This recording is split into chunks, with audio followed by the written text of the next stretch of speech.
हजुर नमस्कार। जहाँ जहाँ भए पनि नेपाल हाम्रो देश हो, राम्रो लाग्छ, मिठो लाग्छ, आफ्नै भाषा भेष।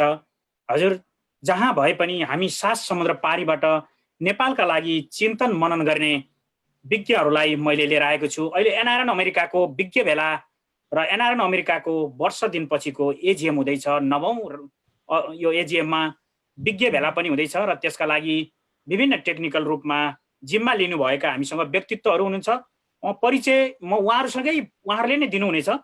हजुर डाक्टर ताराज्यू नमस्कार। नमस्कार सर्वज्ञजी र हजुर हजुरलाई धेरै धन्यवाद हामीलाई यो अवसर जुटाइदिनु भएकोमा। हजुरहरू सबैजनालाई मेरो नमस्कार। मेरो नाम तारा सिग्देल हो। मेरो नेपाल घर पोखरा, त्यसपछि अहिले यहाँ अमेरिकाको सान फ्रान्सिस्को बे एरिया भन्ने क्यालिफोर्नियामा बस्छु। यहाँ एउटा युनिभर्सिटी अफ क्यालिफोर्निया सान फ्रान्सिस्कोमा अङ्ग प्रत्यारोपण सम्बन्धी अध्यापन र अनुसन्धान गरेर बसिराखेको। अब अमेरिका आएको अब 20 वर्ष भयो। धन्यवाद सर्वज्ञजी।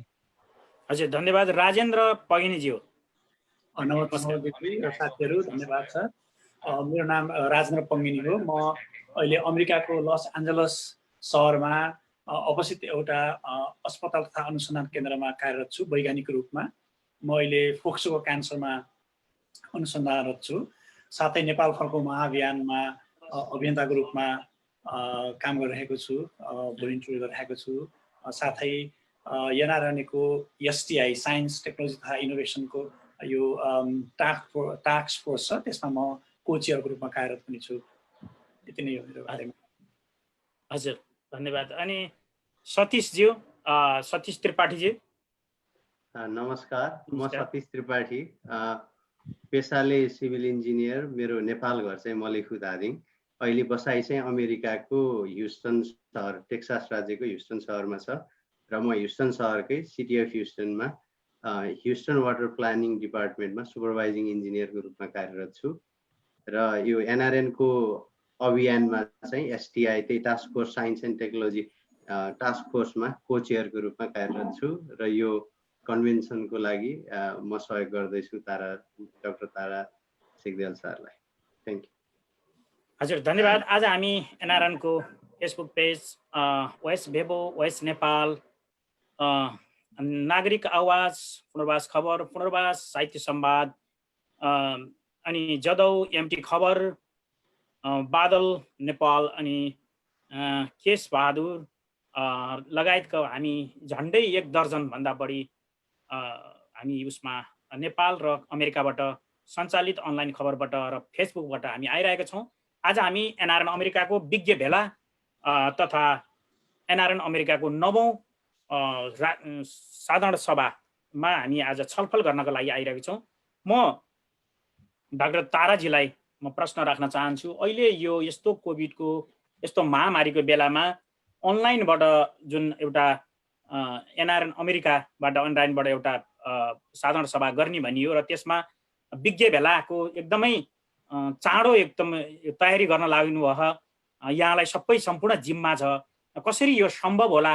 यो धेरैले चाहिँ यसलाई चाहिँ अलि अपत्यारिलो रूपमा हेर्नु भएको हुनाले यहाँ के भन्नुहुन्छ? हजुर धेरै राम्रो प्रश्न सोध्नुभयो सर्वज्ञजी।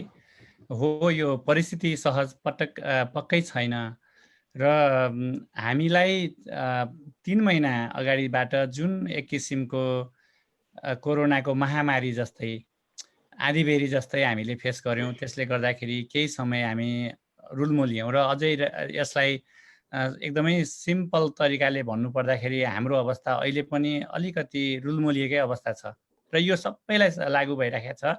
हामी नेपालमा हौँ, हामी अमेरिकामा हौँ, हामी बेलायतमा हौँ, हामी अस्ट्रेलियामा हौँ, हाम्रो परिस्थिति सामान्य छैन।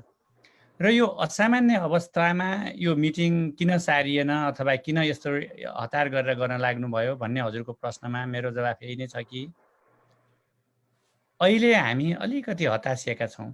हामीलाई अलिकति बलको खाँचो छ, हामीलाई अलिकति साहसको खाँचो छ, हामीलाई अलिकति ऊर्जाको खाँचो छ र त्यो बल, त्यो साहस, त्यो ऊर्जा कहाँबाट आउँदो रहेछ भने म एक्लै छैन है, हाम्रो समुदाय ठुलो छ, हामी एक छौँ, हामी दुःख परेको बेलामा, आवश्यक परेको बेलामा एकअर्कालाई सहयोग गर्न तत्पर छौँ र म जस्तै समस्या भोगिराखेको अरू साथीहरू पनि हुनुहुन्छ, अरू छिमेकीहरू पनि हुनुहुन्छ, अरू दाजुभाइहरू पनि हुनुहुन्छ भन्ने भावनालाई अनुभूति गर्नको लागि हामीले कुनै न कुनै तरिकाले जोडिनुपर्ने आवश्यकता थियो।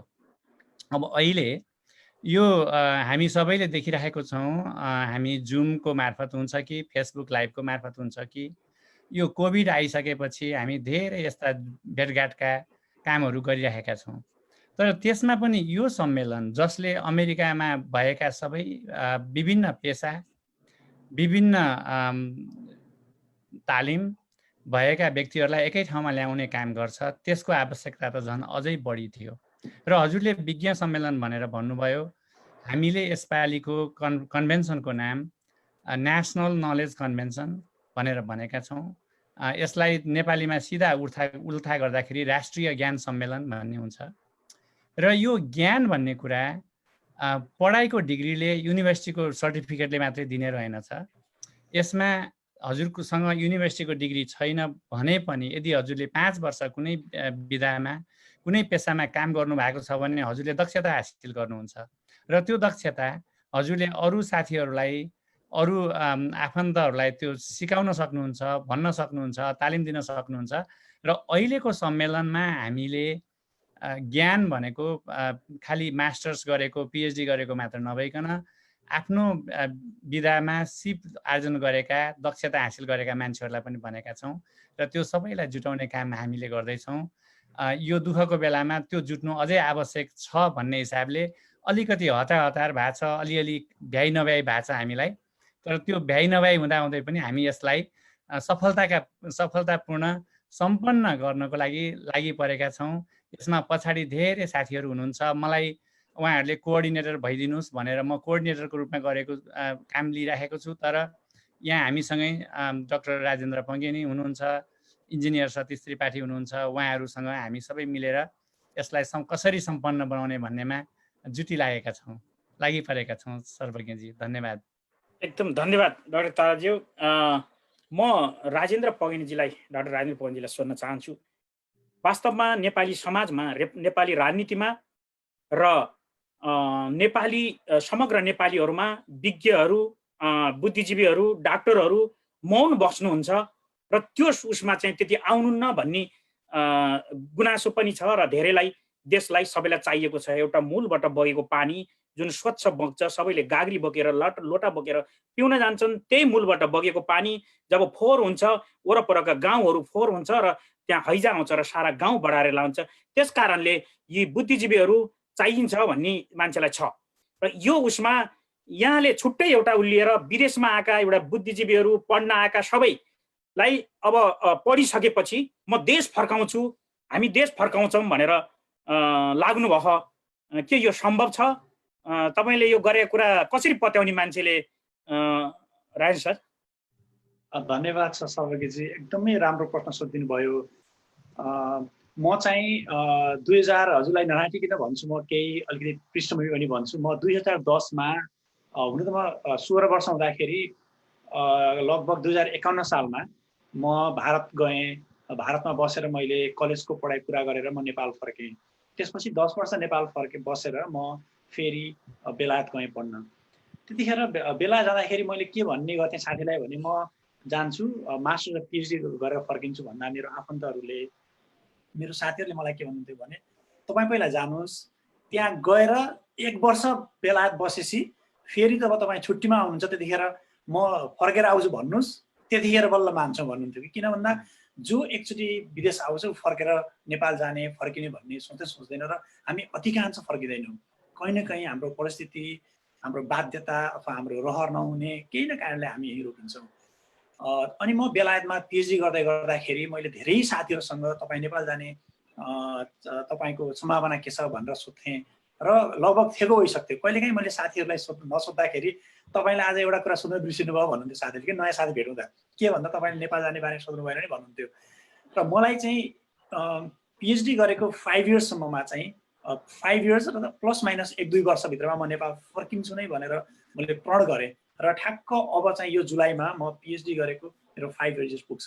म अहिले अमेरिका आएँ र अबको 1 वर्षभित्रमा मैले ±1-2 इयर्स भनेको थिएँ, छिटो गर्न सकिनँ र अबको 1 वर्षभित्रमा म चाहिँ फर्किन्छु भन्ने लागेको छ एउटा कुरा। तर एउटा कुरा के हो भने हामी सबैजनाको एउटा ठुलो चुनौती भनेको नेपाल गएर के गर्ने एक्लै है, धेरै गाह्रो छ। हामी के गर्ने, यहाँको सिपलाई, यहाँ सिकेको केही 2-4 सानो जुन ज्ञान छ त्यसलाई नेपालकै गाउँमा ठाउँमा कसरी प्रभाव पार्न सकिन्छ, कसरी हामी उपयोग गर्न सकिन्छ भन्ने एकदम ठुलो चुनौती हो। त्यो एक्लै सम्भव छैन। अघि तारा सरले भने जस्तै जब हामी मिलेर गर्न सक्छौँ, हाम्रो पछाडि धेरै साथीहरू, हाम्रो साथमा धेरै साथीहरू सँगै हुनुहुन्छ, हामी सँगै केही गरौँ भन्छौँ, फर्किन सक्ने फर्कौँ, फर्किन नसक्ने पछि आउँ, त्यहाँ बसेर होइन तपाईँहरू आउनुहुन्छ भने म पनि यहीँ बसेर गर्छु नि भन्ने साथीहरू हुन्छ भने उहाँ पनि हुनुभयो र कुनै कारणले बाध्यताले फर्किन नसक्ने साथीहरू पनि यहीँ बसेर सहयोग गर्नुहुन्छ र हामी ठुलो टिम बनाएर सँगै काम गऱ्यौँ भने गर्न सकिन्छ भन्ने हिम्मत र साहसका साथ हामीले यो काम गर्न सुरु गरेका हौँ। र यो अहिले पछि पनि भन्दै गरौँला, यो 1.5 वर्षमा चाहिँ हामीसँग हजारौँ साथीहरू हाम्रो सञ्जालमा जोडिनु भएको छ। हामीले मिटिङ गर्छौँ, छलफल गर्छौँ, हाम्रा समस्याहरू फैलाउँछौँ, हाम्रा त्यहाँभित्रका सम्भावनाहरू फैलाउँछौँ र हामी एकदमै वस्तुपरक भएर आफ्नै गाउँठाउँमा केही गर्न चाहन्छौँ र हामीले दर्जनौँ प्रोजेक्ट्सहरू हाम्रा सुरु भइसकेका छन् नेपालमा यो 1.5 वर्षमा। त्यति नै भन्न चाहन्छु अहिले। एकदम धन्यवाद राजनजी, बडा खुसी लागिरह। म यहाँसँग फेरि प्रश्न लिएर आउनेछु। म सतीशजी भट्टामा जान्छु। तपाईँ युवक हुनुहुन्छ, यङ हुनुहुन्छ, पिएचडी पनि गर्दै हुनुहुन्छ, अनि तपाईँ अहिले यो एनआरएनको यो अहिले नलेज यो तपाईँको चाहिँ नेसनल नलेज उसमा चाहिँ लाग्नुभयो। यो कसरी चाहिँ हामीले चाहिँ नलेजलाई चाहिँ उसमा लान सकिन्छ, विज्ञ भेला भनौँ अथवा नेसनल नलेजको उसलाई चाहिँ तपाईँ अहिले सपोर्ट गरेर आइरहनु भयो। अनि सतीशजी, यहाँ त वास्तवमा त्यति धेरै पढेको मान्छेहरू अनि त्यति धेरै विज्ञहरू अनि त्यति धेरै ज्ञानी मान्छेहरू लाग्दैनन् भनिन्छ। अनि तपाईँले के सम्भावना देख्न आए हाम्रो यहाँ नारायणमा अहिले यो उसमा अमेरिकामा के देख्न आयो? धन्यवाद सर्वज्ञ दाइ। मलाई यो प्रश्न निकै मनपर्ने प्रश्न सोध्नुभयो। खासमा 2018 सम्म म 2012मा म अमेरिका आएको हो। त्यसपछि 2018 सम्म मैले तपाईँले अहिले भन्नुभएकै जस्तो प्रश्नहरू एनआरएनको बारेमा सुनिरहेको थिएँ। त्यही भएर मलाई चाहिँ तपाईँले सोध्नु भएको प्रश्नको पृष्ठभूमि म आफै हुँ जस्तो फिल हुन्छ। मैले पनि त्यही सोच्थेँ। तर म कसै गरी 2018मा विज्ञ भेला हामीले जुन रिजनल नलेज कन्फरेन्स गरेका थियौँ त्यतिखेर मलाई त्यो अभियानमा जोड दिनुभयो एनआरएनकै अभियन्ताहरूले। उहाँहरूले चाहिँ तपाईँ आएर काम गर्नुहोस्, तपाईँहरू जस्तो युथहरू पनि यो यस्तो कुरामा चाहिँ आउनुपर्छ, भाग लिनुपर्छ भनेपछि मैले हुन्छ भनेर म एकपटकलाई हेरौँ भनेर म गएँ र हेर्दाखेरि त्यहाँ गइसकेपछि एउटा के कुरा मैले सिकेर आएँ भने ओहो अमेरिकामा आएको मैले त्यो बेलासम्म मलाई थाहा पनि थिएन कि नेपालबाट यति धेरै विज्ञहरू अथवा यो टप लेभलमा यसरी पनि काम गर्ने नेपालीहरू यति धेरै सङ्ख्यामा हुनुहुन्छ भन्ने थाहा थियो। तर यति ठुलो सङ्ख्यामा हुनुहुन्छ भन्ने थाहा थिएन पहिलो कुरा चाहिँ। दोस्रो कुरा चाहिँ के भने मलाई त्यसपछि के फिल भयो भने नेपाल मलाई पहिलेदेखि लागिरहन्थ्यो नेपाल हुँदा पनि र नेपालबाट बाहिर हुँदा पनि मलाई लागिरहने एउटा कुरा के थियो भने नेपालले खोजेको चाहिँ के हो भने फरक दृष्टिकोण हो। हामीले सधैँ व्यवस्था परिवर्तन गरिरह्यौँ तर व्यवस्था परिवर्तनलाई साथ दिने खालको चाहिँ बेस फाउन्डेसन बनाउने चाहिँ एउटा विकास हो, पूर्वाधार हो। त्यसको लागि चाहिँ यो ज्ञान चाहिन्छ। बाहिर विश्व कसरी अगाडि बढिरहेको छ भन्ने ज्ञान चाहिँ नेपालमा सेयर गर्न पाएदेखि नेपालमा काम गर्ने मान्छे पनि उति नै छ, एकदम विज्ञहरू पनि हुनुहुन्छ। तर मात्रै त्यो काम कसरी डेलिभर हुन्छ भन्ने कुरा चाहिँ नेपालमा अलिकति कन्फ्युजन भएको हो कि भन्ने जस्तो लाग्थ्यो। म नेपालमा पनि सरकारी सेवामा काम गरेर आएको भएर र यहाँ पनि म सरकारी सेवामै छु, कसरी फरक हुँदो रहेछ भन्ने मलाई लागिरहन्थ्यो। जब म यो अभियानमा जोडिएँ मलाई एउटा के कुरा फिल भयो भने ओहो यहाँबाट नेपाल हामीले यदि एनआरएन चाहिँ सेतु बन्ने हो, यसले चाहिँ एउटा ब्रिजको काम गर्ने हो, अमेरिका अथवा प्रवासबाट नेपालको बिचमा एउटा सेतुको काम गर्ने हो भने यस्तो पैसा मात्रै एनआरएनहरूले पैसा मात्रै नेपाल पठाउनु पर्छ भनेर सोचिरहेको बेलामा यदि हामीले ज्ञान चाहिँ यहाँबाट नलेज हामीले यहाँ जे काम गर्छौँ त्यो नलेज चाहिँ ट्रान्सफर गर्न सक्यौँ भने त्यहाँ त्यो भइरहेको काम जानिरहनु भएको छ, त्यहीलाई अलिकति मिलाएर गर्न सकियो, उहाँहरूलाई थोरै मात्रै पनि हामीले यसरी होइन कि अलिकति यसरी गरिदिनुहोस् भन्ने हो भने त्यसले चाहिँ इफेक्टिभ रिजल्ट दिन्छ कि भन्ने सोचाइ आयो। त्यसपछि मैले चाहिँ के सोचेँ भने मेरै उमेरका साथीहरू चाहिँ धेरैजना एउटा म्यानेजरियल लेभलमै बसेर काम गरिरहनु भएको अथवा यहाँ चाहिँ एउटा मिड करियर, आफ्नो करियरको मिड यो बिचको बेलामा चाहिँ धेरै साथीहरू हुनुहुन्छ जसलाई कसरी काम गर्ने भन्ने कुरामा विज्ञता छ, आफूले गर्ने कामको विज्ञता छ, कन्फिडेन्स छ र उहाँहरूमा ऊर्जा पनि छ। त्यो कुरा नेपालमा पठाउनलाई सबैजना चाहनुहुन्छ। यसो चिया भेलामा अथवा बेलुकाको यसो भेलामा कुरा गर्ने हो भने तपाईँले थाहा पाउनुहुन्छ सबैसँग एउटा नेपालको खाका हुन्छ विकास कसरी गर्ने भन्ने। त्यसो भए यो कुरालाई नेपालसम्म किन नपुर्याउने? अब पहिला त अरूलाई जाऊ भन्नुभन्दा आफै हिँडेर देखाएको राम्रो। ल म चाहिँ त्यसो भएदेखि अनि हाम्रो राजेन्द्र सरहरूले पनि, तारा सरले मलाई चाहिँ विशेष रूपले आग्रह गरेर तपाईँ छुट्नु हुँदैन आउनुहोस् है भनेपछि ल म आफै अगाडि सर्छु भनेर उहाँहरूलाई धन्यवाद पनि र म अघि सरेको हो। यही हो मेरो। एकदम सतीशजी धेरै धेरै एकदम खुसी लाग्यो मलाई एकदम आजको यो इन्टरभ्यूमा। म डाक्टर तारा सिग्देलज्यूबाट जान्छु। यहाँ मलाई चाहिँ एउटा कुरा के लाग्छ भने यहाँ पनि बडा सादा जीवन, उच्च विचार, सरल हुनुहुन्छ, बडा मिठो गर्नुहुन्छ, कहिल्यै यहाँको उसमा रिस पनि म देख्दिनँ, यस्तो ज्ञानी व्यक्तित्व हुनुहुन्छ। अनि र यहाँलाई थाहै छ भगवान बुद्ध जन्मनु भएको देश हो तपाईँ जन्मेको देश। तपाईँ जन्मेको देश भनेको राजा जनक, माता सीता, पाणिनीको देश हो, व्यासको देश हो, जहाँ हिमालबाट माथिबाट बग्ने पानी सुन्दर जसरी बग्छ त्यसरी नै ज्ञानको सागर पनि त्यहीँबाट बगेको हो। के त्यही परापूर्वले यहाँहरूलाई त्यतै फर्काउन खोज्नु भएको हो के हो? यो कस्तो लाग्छ यहाँलाई? यो पेन्डेमिक बेलामा यहाँहरूले यो सोच्नु भनेको मलाई त्यता कता कता टच खायो।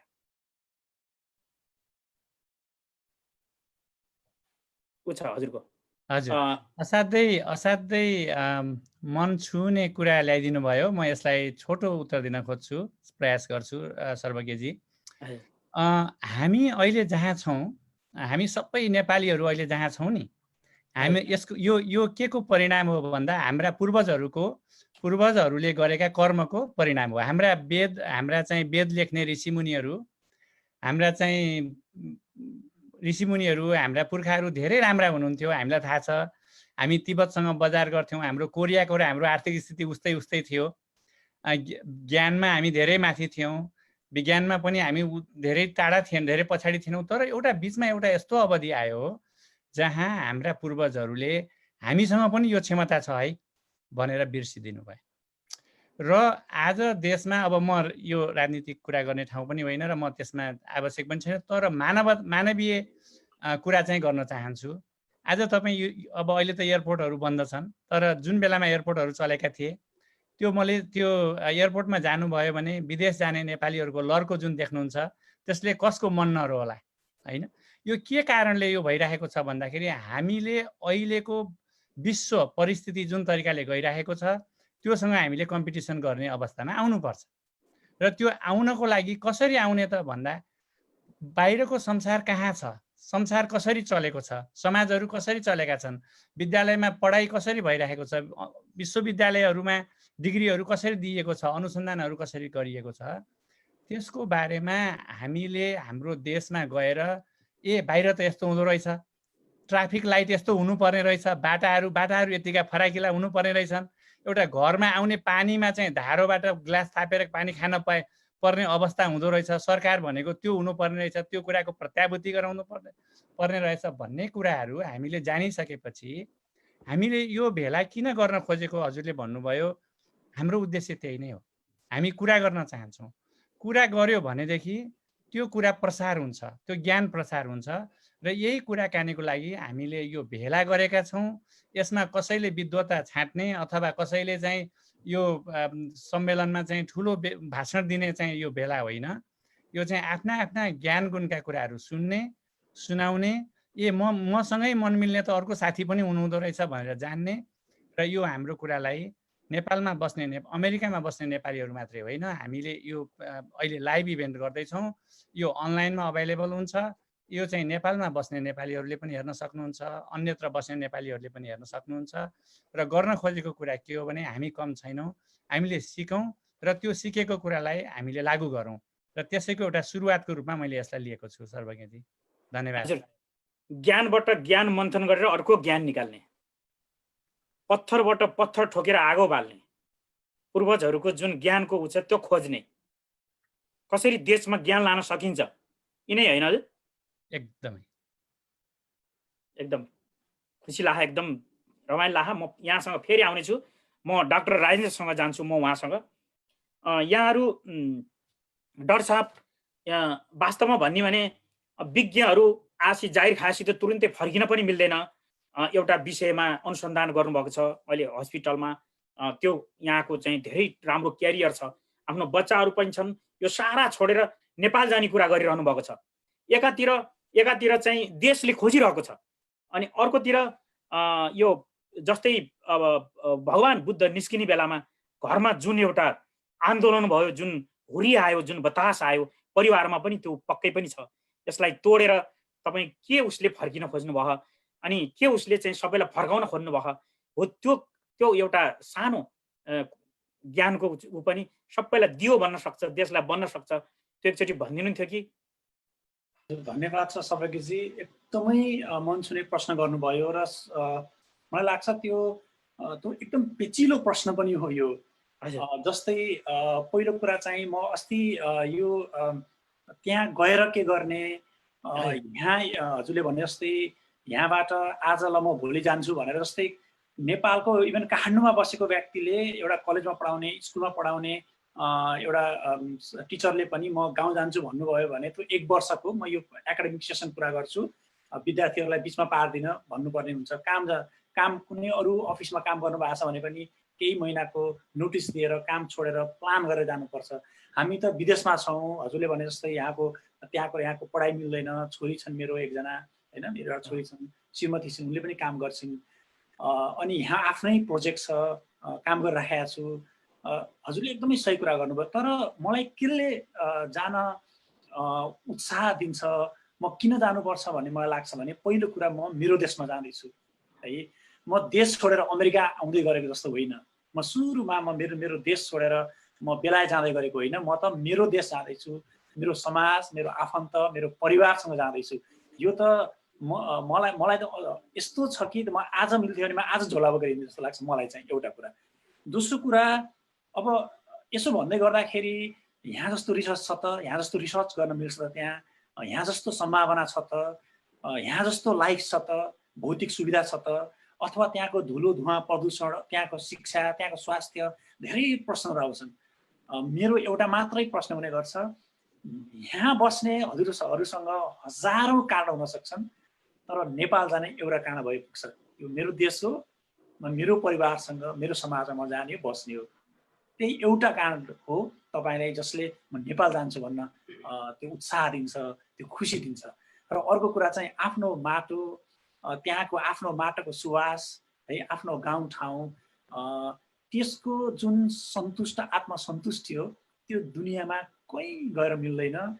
र एउटा जीवन त झन् हामीले त्यो खुसी साथ बिताउने भन्ने मलाई लाग्छ। त्यसले गर्दा चाहिँ उहीँ जानुपर्छ भन्ने लाग्छ। र अझ अन्य लास्टमा चाहिँ अलि हाम्रो जस्तो थर्ड विश्वमा चाहिँ हाम्रो पुस्ताले चाहिँ अलिकति गाउँठाउँमा गएर अलिकति केही न केही गरेर बाटो देखाउने पनि हो भन्ने मलाई लाग्छ। अर्को चाहिँ त्यो पनि हो। म यति नै भन्न चाहन्छु। धन्यवाद राजेन्द्र सर, बडा मिठो लाएर आयो। आफू जन्मेको ठाउँ, च्या गरेर पहिलो आवाज निकालेको ठाउँ, आमाको 10 धारा दुध बगेको ठाउँ, त्यहाँ न्यानो छाम्न आफू जानै पर्छ, फर्किनै पर्छ, गाउँलाई के गर्नै पर्छ, जसले कुरेको छ माटोको ऋण तिर्नै पर्छ। यहाँको यो शब्दले ओतप्रोत भएछु म। अनि सतीशजी, म यहाँलाई फेरि अर्को तातो प्रश्न सोध्न चाहन्छु। वास्तवमा अहिलेको यो टेक्नोलोजीले संसारलाई कचौरा जत्रो बनाएको छ। के डडेलधुरामा बसेर पनि यहाँ जस्तै आइटीबाट यो संसारमा कुनै विभिन्न चाहिँ हाम्रा उसलाई चाहिँ काम दिएर, प्रोजेक्ट दिएर त्यहाँबाट पनि गर्न सकिन्न त? यहाँ ट्याक्स तिरेर बस्नुभन्दा त्यो खालको कुनै प्लान गरेर जान सकिन्छ के? त्यो चाहिँ नेपाल फर्किन्छु भनेर त्यो गर्ने, त्यो पनि एउटा सम्भावना आइटीहरूलाई, अनि विभिन्न अहिले नयाँ टेक्नोलोजीलाई अहिलेको नयाँ जेनेरेसनलाई आकर्षण गर्ने कि त्यो पनि हुनसक्छ? सतीशजी, तपाईँले कसरी हेर्नुभयो? तपाईँको यो प्रश्नको उठान निकै सशक्त छ। खासमा भन्ने हो भने यो प्रश्न जति लामो समयसम्म अथवा जति धेरै तर्क गरे पनि कम हुने विषय हो यो, जति बेर छलफल गरे पनि कम हुने प्रश्न हो यो। यसमा मैले जोड्न खोजेको कुरा चाहिँ मेरो विचारमा मलाई के लाग्छ भने पहिलो कुरा जुनसुकै कुरा गर्न हामीहरूको जस्तो देशमा, नेपाल जस्तो देशमा चाहिँ पहिला जुनसुकै देशमा पनि हो यो, पहिला हाम्रो पूर्वाधार, बेसिक पूर्वाधारहरू जस्तै डडेलधुरामा तपाईँले आइटी केही काम गर्नको लागि पहिला इन्टरनेट सिस्टम त त्यहाँ त्यो पूर्वाधार त पहिला विकास हुनु पर्यो। तपाईँ अहिले मैले देखेको सबैभन्दा, जस्तै मैले चाहिँ इन्डियासँग कम्पेयर गरिरहेको छु। मैले पिएचडी गरिरहेको ठाउँमा मसँग साथीहरू हुनुहुन्छ। हिजो भर्खर मैले तारा दाई, राजेन्द्र दाईसँग एक कुरा सल्लाह गर्दै थिएँ। अहिले विभिन्न देशका मान्छेहरू अमेरिका बस्नुको साटो आफ्नो देश फर्किने लहर चलेको छ। नेपालको कुरा छोड, तपाईँ उनीहरू चाहिँ जस्तै चाइनाको, पहिला चाइनाबाट आउने साथीहरू यहीँ बस्न रुचाउँथे, अहिले चाइना फर्कन चाहन्छ। कोरिया, जापान, युरोपका साथीहरू त्यहाँ बस्दैन। यो किन भयो? अहिले भारत पनि फर्किने चलन एकदम बढेको छ। मेरा धेरै साथीहरू फर्किँदैछ। अब यो किन भयो भन्दा त्यहाँ चाहिँ तपाईँको बेसिक त्यो फन्डामेन्टल इन्फ्रास्ट्रक्चरहरू चाहिँ रेडी भयो। भनेको के हो भने तपाईँ जस्तै मेरो घर मलिखु हो, काठमाडौँबाट जम्मा 2 घन्टामा हामी पुग्न सक्छौँ। त्यसलाई आइटी भिलेजको रूपमा डेभलप गराउँ भने अहिले पनि सकिन्छ।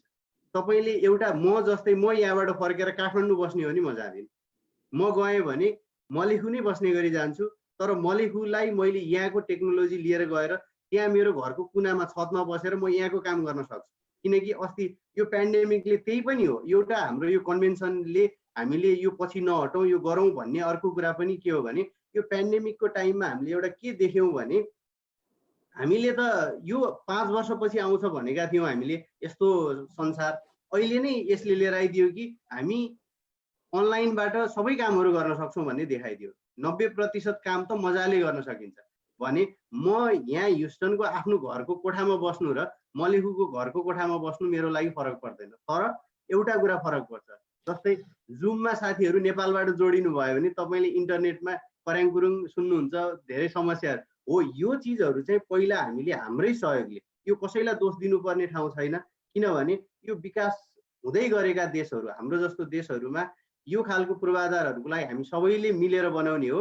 यदि त्यस्तो गर्न सकियो भने डडेलधुरा, म कर्णाली, मलाई विशेष मनपर्ने क्षेत्र चाहिँ कर्णाली हो, जुम्ला, म धेरै घुमेको छु त्यो एरियातिर। त्यस्तो ठाउँहरूलाई तपाईँले अहिलेसम्म भर्जिन ल्यान्ड भन्छु म, त्यस्तो ठाउँहरूमा कुनै ठाउँमा अविकास पुगेको छैन क्या, नेगेटिभ डेभलपमेन्ट पुगेको छैन। काठमाडौँ चाहिँ विभिन्न काठमाडौँ बनेका छैनन्, किनभने हामीले विकास भनेको काठमाडौँको मोडल सार्ने होइन क्या अरू सहरहरूमा। त्यसैले त्यो अविकास नसरेको ठाउँमा त झन् विकास गर्न सजिलो छ। त्यसैले काठमाडौँ सोध्नुहुन्छ भने बरु अलिकति गाह्रो छ, काठमाडौँ बाहिर त मजाले गर्न सकिन्छ र गर्ने पनि त्यही हो। राजेन्द्र दाईले सुरु गर्नुभयो भने गर्नुभएको बाटोमा चाहिँ हामी पक्कै हिँड्छौँ, म चाहिँ त्यसो भन्छु सर्वज्ञ दाई। हजुर, धन्यवाद। अब जन्मेको ठाउँ, अब लडी बढी गरेर उठेको, च्याँ च्याँ गरेर पहिला आवाज दिएको ठाउँ, आफ्नो बुवा आमाले आफ्नो पुर्खौँदेखि उहाँले गुजार्नु भएको आफ्नो ठाउँ, जन्मभूमि फर्किने यहाँको आँट र साहसलाई धन्यवाद दिँदै यो नलेज कन्भेन्सन, यो चाहिँ यसलाई चाहिँ नेसनल नलेजमा यहाँहरूले गर्नुभएकोलाई शुभकामना दिँदै म फेरि यसका लागि दौडधुप गर्नुभएको र छोटो समयमा कार्यक्रमलाई, यो नलेजलाई पूर्ण रूप दिनका लागि कम्मर कसेर हिँड्नुभएको डाक्टर ताराजीलाई म फेरि प्रश्न गर्छु कि यो यति छोटो समयमा तपाईँ यसरी लाग्नु भएको छ र यसले सम्पूर्ण अहिले चाहिँ अमेरिकामा हुनुभएका र भित्र बस्नुभएका र अहिलेसम्म बाहिर नआउनु भएका र सबैलाई यहाँ अगाडि लिएर आएर यो अहिलेको उसमा जुमबाट र देशबाट पनि कसैलाई कनेक्सन गरेर यो वास्तवमा जीवन भनेको केही पनि होइन। जीवन मान्छेले सर्टेन समयको लागि जिउँछ, तर त्योभन्दा पहिलो चाहिँ के भने मान्छे कर्म गर्न जन्मिएको र कर्म ठुलो हो। हामीले काम देखाउँ देशका लागि, आफ्नो दुधको भाडा तिर्नका लागि भन्ने यहाँको जुन हौसला छ, जोस छ, के यो सम्भव होला? फेरि हजुरको। हजुर सर्वज्ञजी, हजुरको प्रश्न एकदम तिखो काँडा जस्तो भएर आयो है। मलाई त्यस्तै चाहिएको थियो। ठिक भन्नुभयो। हजुरको यो एक शब्दको उत्तर चाहिँ सम्भव छ, अथवा छोटो उत्तर चाहिँ सम्भव छ। र यसमा मैले यो भनिरहँदाखेरि एनआरएनए एनसिसी युएसए को अहिलेको जुन पदाधिकारीहरू हुनुहुन्छ उहाँहरूलाई धन्यवाद दिनुपर्छ। हामी जहिले पनि बाहिर बस्छौँ अनि सङ्गठनलाई दोष लगाउँछौँ। यो सङ्गठन भनेको आफैमा केही पनि होइन, त्यो सङ्गठनमा कस्ता व्यक्तिहरू छन्, त्यो सङ्गठनले के काम गरिराखेको छ भन्ने कुराले धेरै महत्त्व राख्छ जस्तो लाग्छ मलाई। र उहाँहरूले जुन यो हामी अब राजेन्द्रजी हुनुभयो, सतीशजी हुनुभयो, अरू साथीहरू हुनुहुन्छ, विश्वास गरिकन सरहरूले चाहिँ यसलाई चाहिँ नेतृत्व गरिदिनुहोस्, यसलाई सम्पन्न गराउनलाई काम गरिदिनुहोस् भन्नुभयो। हामी एकदमै खुसीका साथ लागेका छौँ। र अब यो कसरी सम्भव हुन्छ त भन्ने कुरामा हामीले अहिले यो जुनमा अहिले हामी छौँ, यसरी नै हामी सबै नेपालीहरूलाई अमेरिकामा हुनुहोस्, बाहिर विदेशमा हुनुहोस्, नेपालमा हुनुहोस्, यो लिङ्क हामी सबैलाई पठाउँछौँ। र हामीले यो कति गहन छ यसपालिको भेला म हजुरलाई अलिकति समय लिएर भन्न चाहन्छु। हामीसँग एक दिनमा हामीसँग 7 वटा गोष्ठीहरू हुँदैछन् 7 विभिन्न विषयहरूमा। ती गोष्ठीहरू कति गहन छन् भन्नु होला भने हामीले कोभिडको बेलामा हामीलाई थाहा भयो यो टेलिमेडिसिन भनेको कति महत्त्वपूर्ण कुरा रहेछ। हामी मेडिसिन टेलिमेडिसिनका कुरा गर्दैछौँ। यो शिक्षामा डिजिटल एजुकेसन भन्नाले जुन कम्प्युटरको माध्यमबाट गर्ने पढाइ छ, पढ्ने पढाउने प्रविधि, एजुकेसन र डिजिटल एजुकेसनमा हामी गोष्ठी गर्दैछौँ। राजेन्द्रजीले नेपाल फर्कँदाखेरिका अवसर र चुनौतीहरू, हामी अमेरिकामा बसेर कुरा गर्दैछौँ तर हामीले मलेसियाबाट फर्किने, मिडल इस्टबाट फर्किने दाजुभाइहरूका बारेमा पनि छलफलहरू गरौँ भनेर 5 वटा एकदमै विशेष कार्यपत्रहरू राजेन्द्रजीले नेतृत्व गर्नुभएको गोष्ठीमा प्रस्तुत गरिँदैछन्। सतीशजीले गर्दै हुनुहुन्छ smart infrastructure the need of the future. मैले इङ्ग्लिसमा भने यो चाहिँ यसलाई नेपालीमा भन्नु पर्दाखेरि आधुनिक भौतिक पूर्वाधार समयको खाँचो, त्यसरी नै ट्रान्सलेट गरेँ मैले। त्यसमा अहिले हामीले नेपालको गाउँमा, नेपालको सहरमा, अघि भनिहाल्नुभयो काठमाडौँमा गाह्रो होला तर हामीले गएर त्यो कुरा वालिङमा गर्न सक्छौँ, त्यो कुरो दमौलीमा गर्न सक्छौँ, त्यो कुरो मलेखुमा गर्न सक्छौँ अथवा धादिङबेसीमा गर्न सकौँला भने त्यहाँ नै अब सुरु गर्नु पर्यो जे पनि। अनि अर्को कुरा हाम्रो जुन यो सङ्घीय संरचना बनेको छ त्यसले हामीलाई के सजिलो बनाएको छ भने हरेक कुरा काठमाडौँ भएर जानु पर्दैन। अब यहाँबाट गएको कुरा सिधै पोखरा जान सक्छ, यहाँबाट गएको कुरा सिधै हेटौँडा जान सक्छ, विराटनगर जान सक्छ। र त्यसमा हामीले कसरी सहयोग गर्न सक्छौँ भनेर सतीशजीले त्यो गोष्ठीको चाहिँ संयोजन गरिराख्नु भएको छ। त्यसपछि हामी साइन्स र बायोसाइन्समा हामी कुरा गर्दैछौँ। त्यसपछि हामी सफ्टवेयर, आर्टिफिसियल इन्टेलिजेन्स र रोबोटिक्समा कुरा गर्दैछौँ। हामी कृषिमा कुरा गर्दैछौँ, हामी वातावरणमा कुरा गर्दैछौँ। हामीले धेरै जसो विषयहरू सबै संलग्न गरेका छौँ। सबै किसिमका विज्ञहरू, सबै किसिमका चाहिँ अनुभव भएका मान्छेहरूलाई हामीले एकै ठाउँमा ल्याउँदैछौँ। त्यति मात्रै होइन, हामी बहस पनि गर्दैछौँ। बहस ताता विषयहरू हाम्रो समाजमा अब यो यहाँ अमेरिकाको लागि पनि अझै रेलेभेन्ट छ, सापेक्षिक छ। हाम्रो समाजमा अति नै आवश्यक कुरा भनेको महिला सशक्तिकरण। अति नै कुरै नगरिएको कुरा त गर्न खोजिएको तर खालि कुनै कारणले मात्रै गरिएको तर जेन्युइनली गरेको जस्तो लाग्दैन। हामी महिला सशक्तिकरणको बारेमा एउटा बहस गर्दैछौँ, हामी टाउन हल भन्छौँ त्यसलाई। त्यसपछि हामी अहिले अब हजुर नै हुनुहुन्छ एउटा माध्यम, जर्नलिजम र मिडिया। अहिले त्यो पुरानो 2 वर्ष 3 वर्ष अगाडिको कन्सेप्ट पनि अहिले स्याटर भएको अवस्था छ। जर्नलिजम र मिडियामा अनलाइन यो अहिलेको अवस्था के छ त्यसमा बहस गर्दैछौँ। हामी युवा र विद्यार्थीहरूको समस्या के छन् त्यसको बारेमा हामी तातो बहस गर्दैछौँ। स्टुडेन्ट र युथ सेक्सन छ। अब हामी अनि त्यसपछि अर्को हामी नेपालीहरू अमेरिकामा आएर साना व्यवसायहरू गरेर बसेका धेरै नेपालीहरू छौँ। कोभिड-19ले हामीलाई धेरै असर पारेको छ। त्यसको बारेमा जो जहाँ भए पनि कसरी बाँचिराख्नु भएको छ, त्यो व्यवसायलाई कसरी सुचारू गरिराख्नु भएको छ अथवा सुचारू गर्ने बारेमा सोच्दै हुनुहुन्छ, उहाँहरूलाई एकै ठाउँमा ल्याएर कुराकानी गर्दैछौँ। मैले अलिकति समय लिएर यसको बारेमा भने र एकदमै गहन विषयहरूमा व्यापक छलफल र चाहिँ कुराकानी गर्ने हाम्रो योजना छ। त्यही अनुसारले हामी अघि बढिरहेका छौँ। हजुरले भन्नुभयो कसरी ल्याउनुहुन्छ सबैजनालाई, हामीले यो मिटिङ फ्री अफ कस्ट गरेका छौँ। हामी सबैलाई यो लिङ्कहरू प्रोभाइड गर्छौँ र मेरो अनुरोध के छ भने त्यो जुलाई 4 को शनिबार जुन हामी सबैको बिदा पर्छ त्यो दिन हजुरहरूले हामीले पठाएको लिङ्कहरू हेरिदिनु होला र कृपया जोडिदिनु होला। म एउटा विश्वस्त हजुरहरूलाई के बनाउन चाहन्छु भने हजुरहरूलाई हामीले निराशा पार्ने छैनौँ।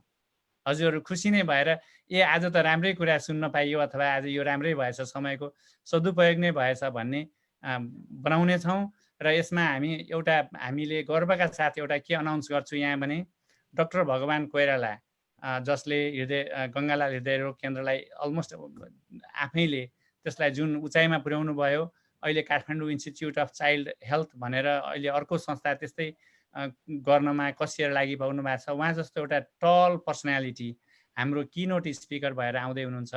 उहाँको भाषण सुरु गरेपछि हामी सम्मेलन सुरु गर्नेछौँ। मैले अहिले त्यति भने सर्वज्ञजी। हस्, एकदम धन्यवाद छ। यहाँले यति धेरै कार्यक्रमहरू, यति धेरै कुराहरूलाई गर्नुभएको देखेर एकदम धन्य छ। अनि हामी धन्य मान्छौँ हामी एनआरएनको। अनि डाक्टर राजेन्द्र पगिनेजीलाई मेरो एउटा प्रश्न छ, यहाँलाई मेरो अर्को एउटा बिन्ती छ। वास्तवमा यहाँले जुन एउटा देशमै फर्केर केही गर्ने एउटा विचार गर्नुभएको छ। पहिलो कुरो त घरदेखि नै आफ्नो परिवार सबैलाई छोडेर फेरि अर्कोतिर जाँदाखेरि नै आफ्नै घरमै एउटा सुनामी आउँछ वर्षौँदेखिको। र त्यसरी नै सबैलाई एउटा त्यहाँ गएर केही गरौँ, देशमा एउटा केही गरौँ भन्ने एउटा भावनाले उगर्नलाई कसरी कन्भिन्स गर्न सकिएला र त्यहाँ नेपालको युवाहरूलाई अब जे भए पनि एकचोटि बाहिर गएर कमाएरै ल्याउने छ र दक्ष कसरी बनाउन सकिएला भन्ने बारेमा यहाँले कसरी सोच्नुभयो जस्तो लाग्छ? एकदमै राम्रो प्रश्न गर्नुभयो सर्वज्ञजी, धन्यवाद छ। हजुर, एकदमै महत्त्वपूर्ण प्रश्न पनि हो र एकदमै जटिल र अलि उत्तर दिन गाह्रो प्रश्न पनि हो। जस्तै पहिला त अब हामीले सजिलरी भन्यो भने त होइन यो सरकारले गर्ने हो, राजनीतिले सुधार्ने हो भन्न पनि सकौँला। तर मलाई के लाग्छ भने जस्तै म जुन देश बस्छु अहिले अमेरिका, यहाँका युनिभर्सिटीहरू, यहाँको संस्थानहरू यति बलिया रहेछन्।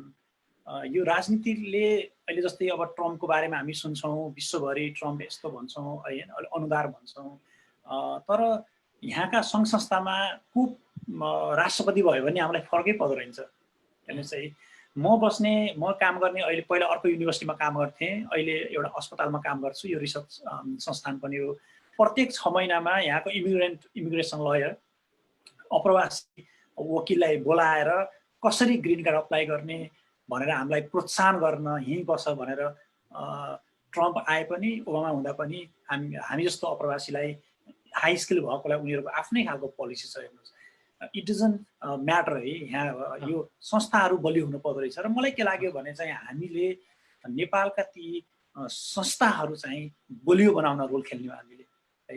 त्यहाँबाट अनि हाम्रो अर्को कुरा चाहिँ हामीले हाम्रो शिक्षालाई देशको माटो सुहाउँदो बनाउने हो भन्ने मलाई लाग्छ। होइन, हामीले पढेको नेपालमा गएर हामीले गर्ने कामले त्यहाँको किसानलाई, त्यहाँको लोकल बिजनेस गर्नेलाई, चिया पसल चलाउने, भट्टी चलाउने, पेट्रोल पम्प चलाउने, साधारण मोबाइल पसल चलाउनेलाई कसरी फाइदा गर्न सक्छ भनेर त्यो खालको शिक्षा हामीले दिनुपर्दो रहेछ भन्ने मलाई लाग्छ। हाम्रो शिक्षाले, हाम्रो ज्ञानले त्यो एकदमै तल्लो भुइँमा गएर त्यसलाई बदल्न र त्यसलाई बलियो बनाउन सकेन, त्यहाँको लोकल इकोनोमीलाई चलायमान बनाउन र बलियो बनाउन सकेन भने त्यति देश बलियो हुँदो रहेनछ भन्ने लाग्यो। त्यसैले हाम्रो यो नेपाल फर्को महाअभियान चाहिँ यो नेपाल फर्को मात्र होइन, यो गाउँ फर्को अभियान हो। जस्तै म काठमाडौँ जान सक्छु नि त,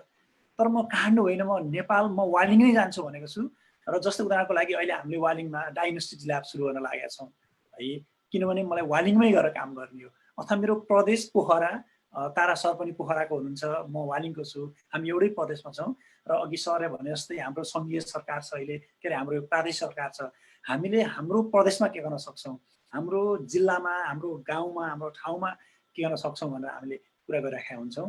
त्यसले गर्दा जब हामीले आफ्नै गाउँ ठाउँमा केही न केही सम्भावनाहरू पहिलाउँछौँ र केही न केही सुरुवात गर्छौँ, अनि त्यहाँका युवाहरू चाहिँ त्यहीँ बसेर काम गर्न सक्छन्। र अघि हजुरको नि प्रश्न थियो, मैले लामो समय लिएँ, म छोटोमा सिद्ध्याउँछु।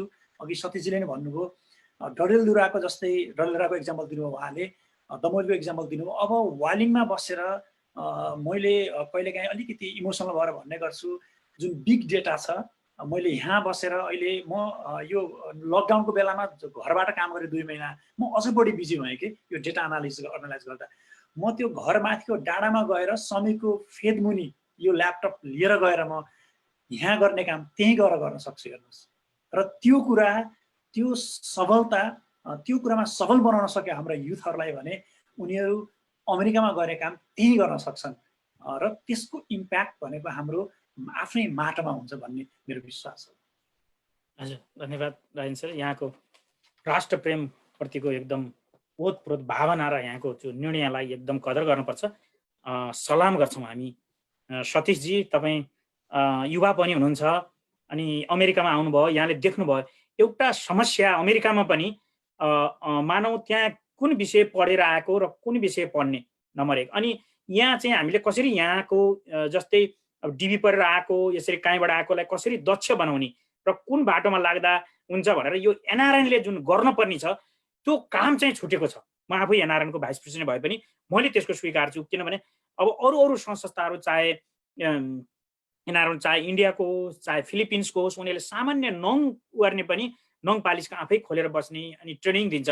त्यो गर्नलाई ट्रेनिङ दिनलाई एनआरएनले के गर्दाखेरि ठिक हुन्छ र यहाँका मान्छेलाई कसरी दक्ष बनाउन सकिन्छ र नेपालको युवाहरूलाई पनि कसरी दक्ष बनाएर दक्ष नेपाली बनाउन सकिन्छ भन्ने यहाँलाई लाग्छ सतीशजी? सर्वज्ञ दाइ, यो कुरामा म अलिकति केही कुरा भन्छु। पहिलो कुरा चाहिँ तपाईँको एनआरएन आफैमा नयाँ होइन। हामी नेपालीहरू पहिला अमेरिकामा यो प्राय जसो चाहिँ बहुसङ्ख्यक चाहिँ पहिलो पुस्तामै छौँ र एनआरएनको सहभागिता अथवा एनआरएनको मुभमेन्ट पनि यो भर्खरै मात्रै सुरु भएको भन्छु। यो त्यति पाएको हुन पाएको छैन। पहिलो कुरा त्यो भएको भएर तपाईँले भन्नुभएको जस्तो स्कोपहरू डिफाइन गर्ने, आइडेन्टिफाई गर्ने, यो कुराहरू चाहिँ के चाहिएको छ हाम्रो समाजलाई भन्ने भन्दा पहिलो कुरा चाहिँ यो आफैमा एउटा संस्था बन्ने क्रममै छ। यो संस्था बनिसकेको छैन। त्यही भएर हामी संस्थामा राजनीति देख्छौँ, झगडा देख्छौँ, किनभने यो चाहिँ संस्था बन्ने क्रममा भएर त्यस्तो भएको। त्यही भएर संस्था पाएको भइसकेको छैन। तपाईँले कम्पेयर गर्नुभयो इन्डियाको अथवा अरू विभिन्न आप्रवासीहरूको, उहाँहरू हामीहरूको भन्दा तेस्रो चौथो जेनेरेसनमा हुनुहुन्छ। त्यसै त्यो एउटा फरक हो। र दोस्रो कुरा पक्कै पनि त्यो आवश्यकता हो। जस्तै म आफै भन्छु, म 2012मा म यहाँ आउँदाखेरि यो चाहिँ मैले यहाँ के देखेको छु भने एनआरएनको रोल चाहिँ तपाईँ काठमाडौँबाट उडेदेखि सुरु हुन्छ। तपाईँले त्यहाँ हेल्प डेस्क जसरी अब अहिले सुरु पनि भइसकेको छ, यसरी नै हो सुरु हुँदै जाने, विकास हुँदै जाने। र त्यसरी तपाईँको यो एनआरएनले चाहिँ के गर्नुपर्छ जस्तो मलाई लाग्छ यो कुरामा भने तपाईँ फेरि अघिकै जस्तो सेतु बनिदिन सक्छ। किनकि यहाँ हरेक सहरमा जहाँ नेपाली छ त्यहाँ नेपालीको संस्था छ। एनआरएन आफैले सबै ठाउँमा गएर सबै काम गर्छु भनेर खोजिदियो भने बिग्रिन्छ। तपाईँले गएर लोकल लेभलका विभिन्न अर्गनाइजेसनहरू छन्। जस्तै डालासमा हेर्नुभयो भने 100औं संस्थाहरू छ। ह्युस्टन म बसेको सहरमै 4-5 वटा संस्थाहरू छन् जसले नेपालीकै लागि काम गरिरहेछ, राम्रो काम गरिरहेको छ।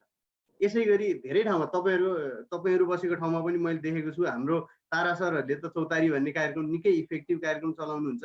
यस्तो धेरै छ। यो सबैलाई कोअर्डिनेट गरेर चाहिँ त्यो संस्थाहरूलाई तिमीहरू चाहिँ कुन कुरामा फोकस हुने हो, हामीले के गर्न सक्छौँ। किनकि एनआरएन चाहिँ सबैको अम्ब्रेला भएर सबै अर्गनाइजेसनहरूको अम्ब्रेला बनिदिने हो। हातखुट्टा चाहिँ त्यो लोकल अर्गनाइजेसनलाई बनाउन दिने हो भने र उनीहरूलाई चाहिँ यो खालको कार्यक्रमहरू के चाहिएको छ भनेर गभर्मेन्ट, युएस गभर्मेन्टसँग नेगोसिएसन चाहिँ अलिकति तपाईँको ठुलो संस्थाले मात्रै नेगोसिएट गर्न सक्छ। जस्तै म सिटी अफ ह्युस्टनमा काम गर्छु, त्यहाँबाट धेरै सुविधाहरू पाउँछ विभिन्न कम्युनिटीहरूले। तर तपाईँको सङ्ख्या सानो छ भने तपाईँको आवाज त्यति सुनिँदैन। तपाईँ जहिले पनि भोइस चाहिँ सुनिने नै हुनुपर्छ। त्यो भएकोले गर्दा गभर्मेन्टसँग तपाईँको नेगोसिएसनको लागि अथवा तपाईँको कुरा पुर्याउनको लागि, सुनाउनको लागि चाहिँ एनआरएनहरू जस्तो संस्था चाहिन्छ। नभए अरू कामहरू तपाईँले यो सिपमूलक कुराहरू मान्छेलाई कोही पनि युथ आउँछ अथवा जुनसुकै उमेर समूहको जुनसुकै दक्षताको आयो भने पनि अहिले चाहिँ मैले 5 वर्षमै मैले फरक देखिसकेँ। जसको सङ्गतमा आउँछ ऊ त्यही सङ्गतमा लाग्छ, त्यही काम गर्छ। त्यसकै 5-7 वर्षपछि अब त्यो कुरालाई चाहिँ जसको जे विज्ञता हो त्यो विज्ञतामा ल्याउनको लागि, त्यो माहौलमा ल्याउन, त्यो विज्ञता दक्षता दिनको लागि चाहिँ पक्कै पनि एनआरएनले चाहिँ भूमिका खेल्नुपर्छ। तर म चाहिँ के चाहन्छु भने एनआरएनले आफै गएर लोकल लेभलमा गर्ने होइन कि त्यहाँका लोकल लेभलका संस्थाहरूको छाता सङ्गठन बनेर काम गरिदियो हुन्थ्यो भन्ने मेरो आशा। एकदम धन्यवाद छ, एकदम मिठो कुरा गर्नुभयो। सबलाई समेटेर छाता सङ्गठन बन्न पर्छ र भर्खर बन्दै गरेको यो पाएको हुँदैछ भन्नुभयो। एकदम हामीले पनि यिनै प्रश्नहरू खोज्दैछौँ र हामी पनि कसरी अगाडि जाने भन्ने एउटा अल्झिने उ छ। सायद यो 2 वर्ष पनि अलि उ भएर होला, केही कुराहरू गरिदियो फेरि एजिएममा आएर यसरी। र म डाक्टर ताराजीबाट पुग्छु। अनि अहिलेसम्म मैले सोध्न बिर्सेका र यहाँलाई भन्न मन लागेका कुरा हामी जाँदा जाँदै त्यो चाहिँ म यहाँसँग जवाफ माग्न चाहन्छु र यो अहिलेको यो नेसनल नलेज कन्भेन्सनको बारेमा पनि छुटेका कुराहरू र यी कुराहरू भनेर यहाँसम्म हुन चाहन्छु। Doctor Taraji. हजुर हजुर, हस्। फेरि पनि धेरै धन्यवाद छ सर्वज्ञजी। हामीलाई यो राष्ट्रिय ज्ञान सम्मेलन जुन हुँदैछ त्यसको बारेमा यो के हो, किन भइराखेको छ, किन यिनीहरू जुट्दैछन्, हल्ला गरिराखेका छन् भन्ने कुरा बताउन दिनुभयो। म अब अलिकति इमोसनल कुरा गर्छु। हामी जो देश छोडेर अमेरिका आएका छौँ, हाम्रो अवस्था अहिले यो कोभिडले हामीलाई अझै सतायो, त्यो अर्कै कुरा हो। तर हामी एकदम कन्फ्युज छौँ। हामी भनेको छु है, मैले अरू होइन, हामी नै कन्फ्युज छौँ। हामी हरेक दिन सुत्न जाने बेलामा हामीलाई चाहिँ नेपालको याद आउँछ है कि। अनि हाम्रा बच्चाहरू त झनै कन्फ्युज छन्। हाम्रा बच्चाहरू त झन् कन्फ्युज छन्। ढोकाबाट बाहिर निस्केपछि उनीहरूलाई अमेरिकन जीवन बाँच्नुपर्छ, अनि घरभित्र आएपछि हामी उनीहरूलाई नेपाली खोज्छौँ। हामी उनीहरूले भातै खाइदिनुपर्छ, उनीहरूले दालै खाइदिनुपर्छ, उनीहरूले नेपाली नै बोलिदिनुपर्छ भनेको अब कुरा के हो भने हाम्रो समुदाय भनेको धेरै अघि सतीशजीले यति राम्रोसँग भनिदिनु भयो कि यो संस्था मात्रै यो यङ होइन। म त अझै के भन्छु भने हाम्रो कम्युनिटी नै हामी असाध्यै यङ छौँ। हामीले फिगर आउट नै गरिसकेका छैनौँ। हामी हरेक परिवारमा साना बच्चाहरू हुन्, हुर्केका बच्चाहरू हुन्, कलेज ग्रेजुएट भएका परिवार होस्, हरेक परिवारमा एक किसिमको कन्फ्युजन, एक किसिमको के गर्दाखेरि ठिक हुने हो, घरमा बुढाबा आमालाई छोडेर आएको छौँ हाम्रो पुस्ता। त्यो अवस्थामा हामी सबै एकै ठाउँमा आइकन हाम्रा समस्याहरूको बारेमा कुरा गऱ्यौँ भने हामीलाई शीतलो हुन्छ, हामीलाई ज्ञान मिल्छ। म हजुरहरूलाई भन्छु, बे एरिया, सान फ्रान्सिस्को बे एरिया जहाँ हामी बस्छौँ, म बस्छु, त्यहाँ गएको 4 वर्षमा 22 वर्षदेखि 27 वर्षका 4 जना नेपाली होनहारहरूले आत्महत्या गर्नु पर्यो। ल भन्नुहोस्, 22 वर्षदेखि 27 वर्ष भनेको जिन्दगीको कुनै पनि बेला जुन बेलामा तपाईँ सबैभन्दा बढी पोजिटिभ हुनुहुन्छ भने त्यो बेला हो। त्यो उमङ्ग, त्यो शक्ति भएको बेला चाहिँ होइन, जाँगर भएको बेला भनेपछि हामीसँग मानसिक स्वास्थ्यका बारेमा किन त्यो भइरहेको छ। त्यसको मतलब चाहिँ अमेरिकनहरू चाहिँ ठिक छन्, हामी बेठिक भन्न खोजेको होइन। उनीहरूलाई पनि त्यो समस्या छ, तर हामीले यसलाई आत्मसात गर्नुपर्ने भएको छ। हामीसँग समस्या छन्। हाम्रो सानो बच्चाहरूलाई हामीले कसरी रेखदेख गर्ने हो, कस्तो किसिमको शिक्षा दीक्षा दिने हो, कुन किसिमको संस्कृतिमा लाने हो। हामीले पढेका विद्यार्थीहरूलाई, त्यो हाई स्कुल पढेको विद्यार्थीलाई कलेज जानलाई कसरी सपोर्ट गर्ने हो। किनभने सबैको परिवारमा अहिले हामी सबैजना यहाँ पढेकाहरू पढ्यौँ, सबैको परिवारमा त्यो लग्जरी छैन। त्यो बच्चालाई कहाँ सोध्न पठाउने हो, त्यो कुरा गर्नुपर्ने छ। महिलाहरूको सशक्तिकरणको बारेमा हामी देश त छोडेर आयौँ, विकसित देशमा आएका छौँ, तर हाम्रा संस्कारहरू परिवर्तन भएनन्, हाम्रा सोचाइहरू परिवर्तन भएनन्। त्यसको बारेमा कुरा गर्नुपर्ने छ। त्यो हुनाले यो राष्ट्रिय सम्मेलन खालि एउटा सम्मेलन जुलाई 4 आउँछ जान्छ होइन, यो सुरुवात मात्रै हो। यस्ता किसिमका कार्यक्रमहरू हामीले फेरि पनि गर्छौँ। र अहिले हामी जो 3 जना यहाँ छौँ, हामी science technology and innovation task force छ, एनआरएनए एनसिसी युएसएले गठन गरेको। त्यसमा हामी सबै मिलेर काम गर्दैछौँ। र हाम्रो प्लान के छ भने यो बहस, यो छलफल, यो कुराकानी जारी रहोस्। हामीले चाहिँ राष्ट्रिय ज्ञान सम्मेलनकै बेला मात्रै कुरो नपरोस्।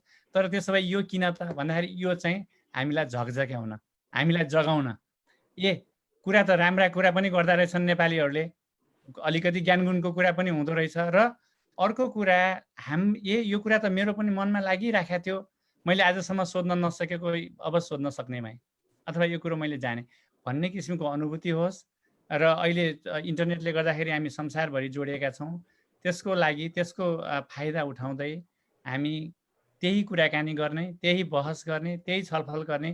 अघि सतीशजीले भन्नुभयो, अघि राजेन्द्रजीले भन्नुभयो, हामी यो प्रविधिलाई कसरी नेपालमा पुर्याउने हो, हामी नेपालमा बसौँ, अमेरिकामा बसौँ, आफ्नो देश, आफ्नो गाउँ कसरी राम्रो बनाऊँ त्यसमा पनि कुराकानी गर्नको लागि यो सम्मेलनको आयोजना भएको छ। म एनआरएनए एनसिसी युएसए प्रति म कृतज्ञ छु। यो चाहिँ एउटा अवसर हो, तर this is not the end, we will continue. र फेरि एनआरएनए एनसिसीले मात्रै गर्नुपर्छ भन्ने पनि छैन, तर एनआरएनए एनसिसीले जे गरेको छ त्यसमा हामीले एनआरएनए एनसिसीलाई धन्यवाद दिनै पर्छ। र म चाहिँ I am looking forward to the event.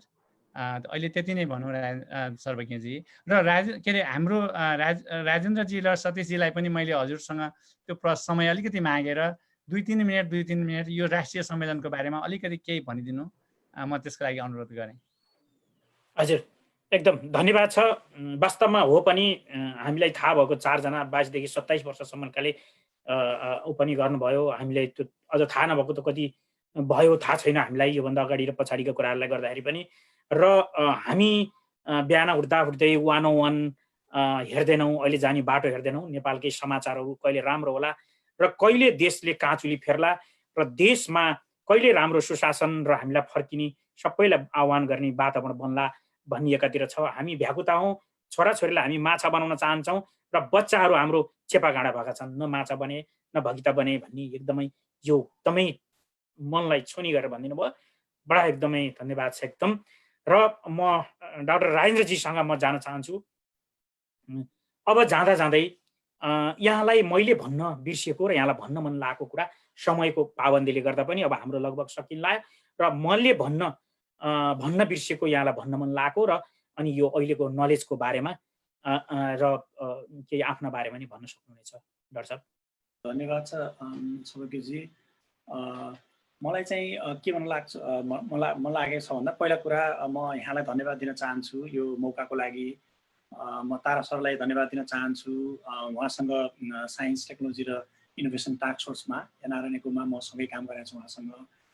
सतीशजीलाई धन्यवाद दिन चाहन्छु, हामी मिलेर काम गरेका छौँ। यस टाइममा पनि हामीले यहाँको त्यो विज्ञान र प्रविधिलाई कसरी नेपालमा लान सकिन्छ भनेर हामीले छलफलै गर्थ्यौँ।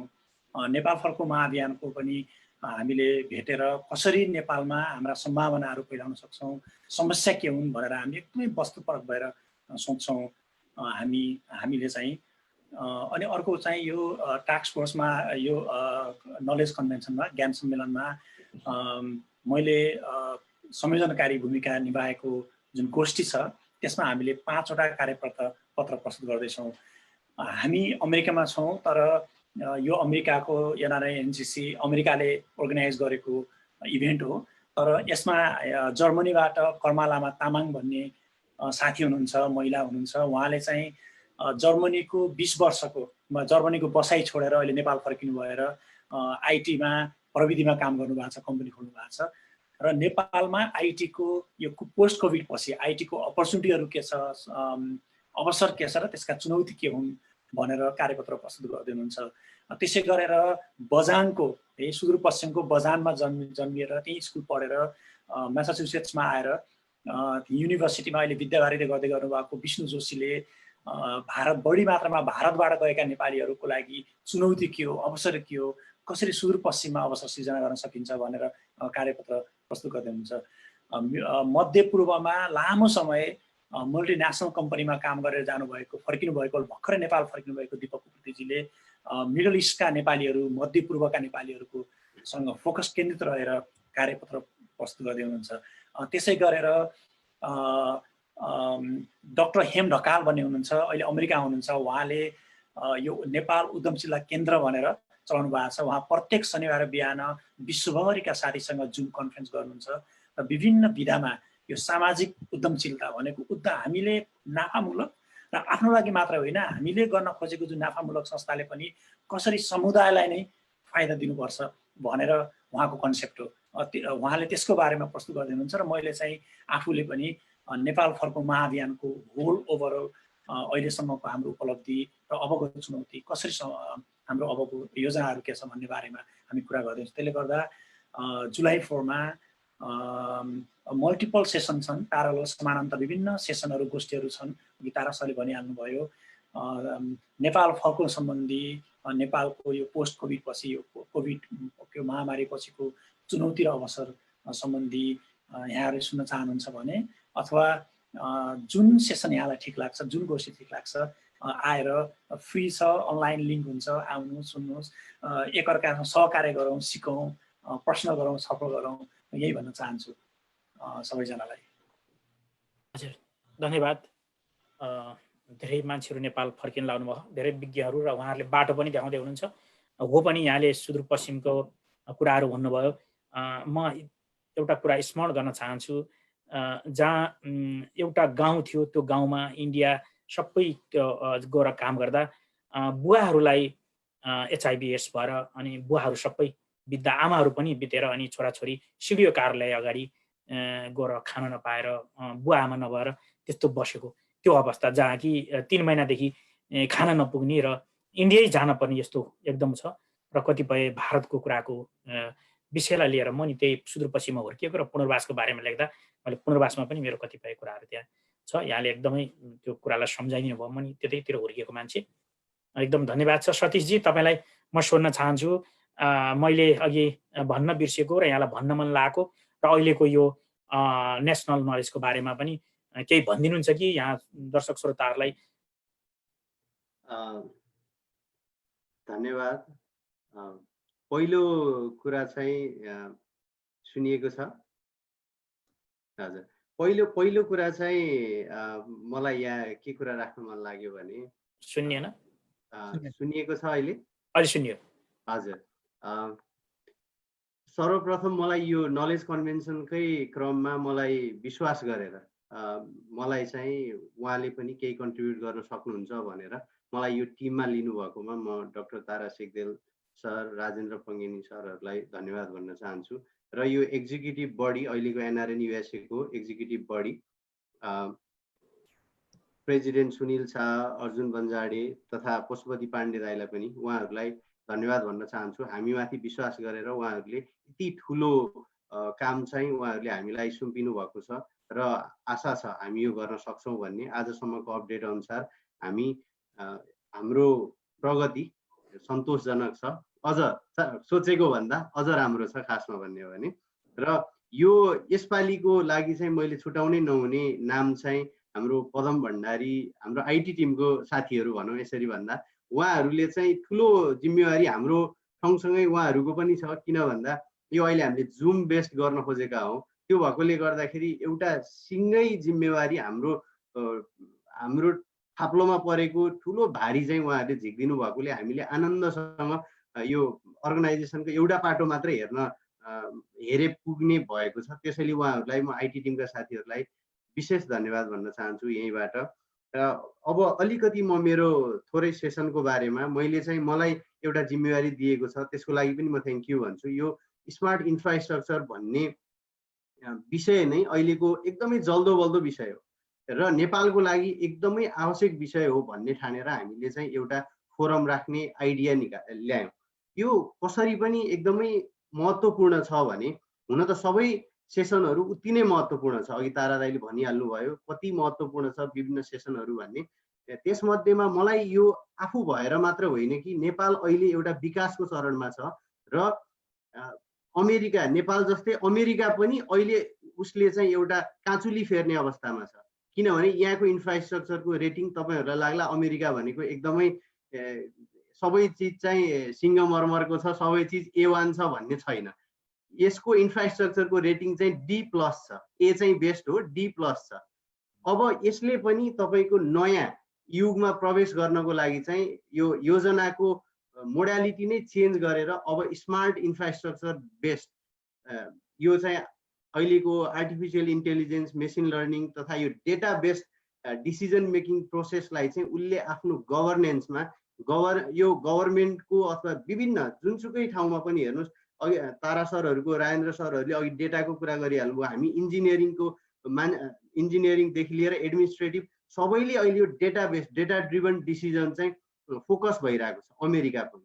भने नेपाल पनि अहिले हामी नयाँ युगमा प्रवेश गर्न लाग्दैछौँ। हामीले अहिले भर्खर बाटो बनाउँदैछौँ त के भयो, फेरि अमेरिका पनि त फेरि नयाँ बाटो बनाउँदैछ। अहिले पहिला भएकोको उमेर सकिसक्यो।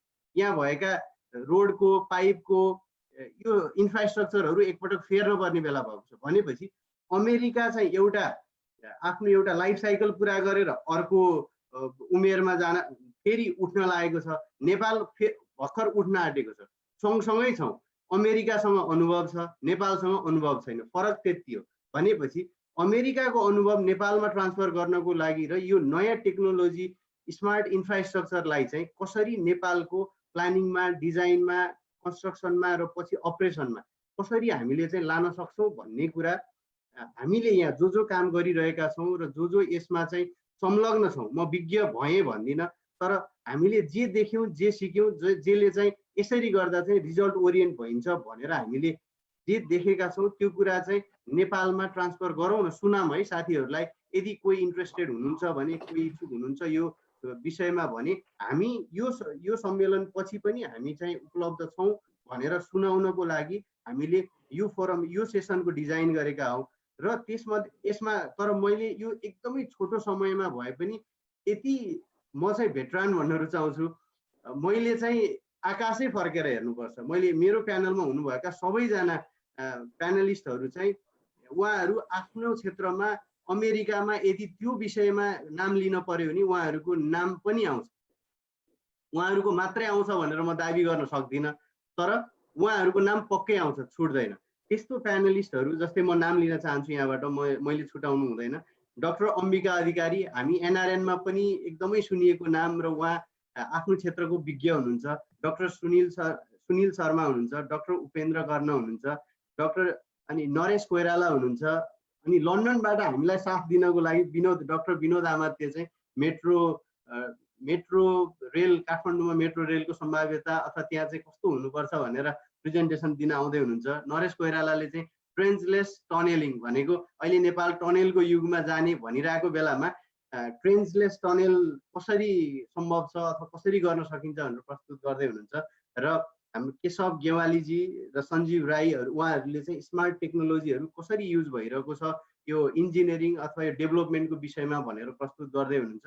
त्यसैले यो सेसन हामीले ज्ञानमूलक र अहिलेलाई चाहिँ इन्फर्मेटिभ मात्रै हो। अहिले हामीले यसबाट कुनै कुरा दिँदै छैनौँ। हामीले चाहिँ यस्तो पनि छ है, हामी यसरी काम गरिरहेको छौँ अमेरिकामा।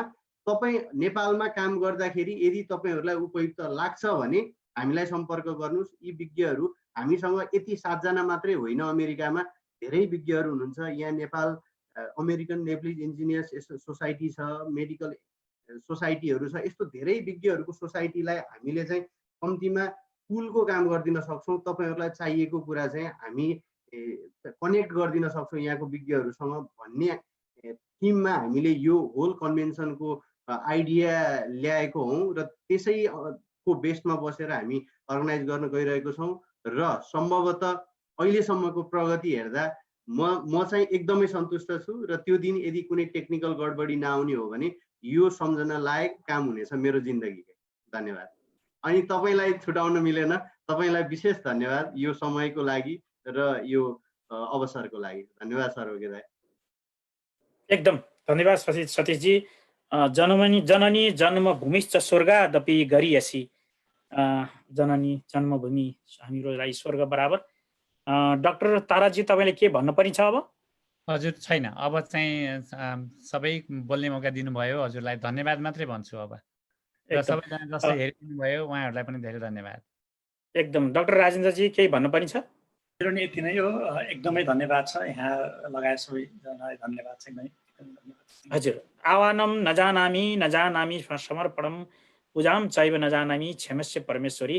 हाम्रा श्रोताहरू, दर्शकहरू, नेपालीहरू सबै भगवान सरह हुनुहुन्छ। एक गल्ती भयो, बोल्दा बोल्दै जिउरोबाट कतैबाट भने माफ गर्नु होला। हामीले यो समाजलाई नै, देशकै लागि के गर्नुपर्छ भनेर दिनदिनै चिन्ता लिइरहने व्यक्तित्वहरूलाई अगाडि उभ्याउँ र अहिले नलेज कन्भेन्सन छ, त्यसमा आइदिनु होला र साथ दिनु होला, कमेन्ट गरिदिनु होला, सुझाव दिनु होला। पक्कै पनि यो हाम्रै लागि हो, हाम्रै लागि गरिएको कतिपय कुराहरूलाई हामीले नै साथ दिनुपर्छ। त्यसले गर्दा उहाँलाई बल मिल्छ, भगवानको जस्तो एउटा प्रेरणा मिल्छ। र यति भन्दै यहाँहरू सबैसँग बिदा हुन चाहन्छु। नमस्कार, धन्यवाद। नमस्ते।